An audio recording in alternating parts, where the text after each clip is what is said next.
చిత్తూరు జిల్లా పుంగనూరులో వైసీపీ శ్రేణులు దౌర్జన్యానికి పాల్పడ్డారు. పుంగనూరు జనసేన నాయకుడు రామచంద్ర యాదవ్ ఇంటిపై దాడి చేశారు. రైతు బేరీ కార్యక్రమంలో మంత్రి పెద్దారెడ్డి రామచంద్రారెడ్డిపై రామచంద్ర యాదవ్ చేసిన వ్యాఖ్యలకు నిరసనగా దాడులకు తెగబడ్డారు. రామచంద్ర ఇంటిలోని పలు వాహనాలతో పాటు ఫర్నిచర్ ధ్వంసం చేశారు. దీంతో రామచంద్ర కుటుంబ సభ్యులు భయభ్రాంతులకు గురయ్యారు. సమాచారం అందుకున్న పోలీసులు రామచంద్ర యాదవ్ ఇంటి ముందు భారీగా బలగాలను మోహరింపజేశారు.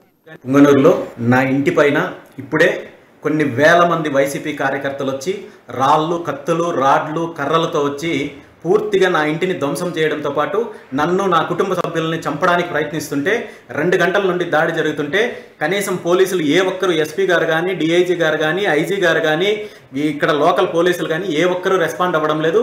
ఇప్పటికీ కొన్ని వేల మంది నా ఇంటిని చుట్టుముట్టి దీన్ని పూర్తిగా ధ్వంసం చేసి రాళ్లతో అన్ని ఇది చేసి భయభ్రాంతులకు గురి చేస్తూ చిన్నపిల్లల్ని, మా ఫ్యామిలీ మెంబర్స్ని అందరినీ కూడా భయభ్రాంతులకు గురి చేస్తుంటే ఏ ఒక్కరు స్పందించడం లేదు. వెంటనే పోలీస్ డిపార్ట్మెంట్ వాళ్ళు స్పందించాల్సిందిగా కోరుచున్నాను.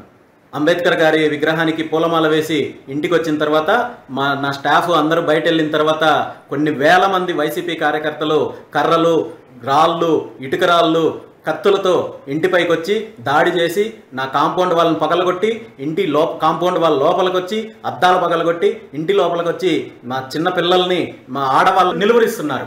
ఇక్కడికి రాకుండా నా వాళ్ళని నిలువరిస్తూ వీళ్ళకి ప్రొటెక్షన్ ఇస్తున్నారు. ఇల్లు ధ్వంసం చేసినా, నా మీద హత్యా ప్రయత్నం చేసినా, హత్య చేసినా నా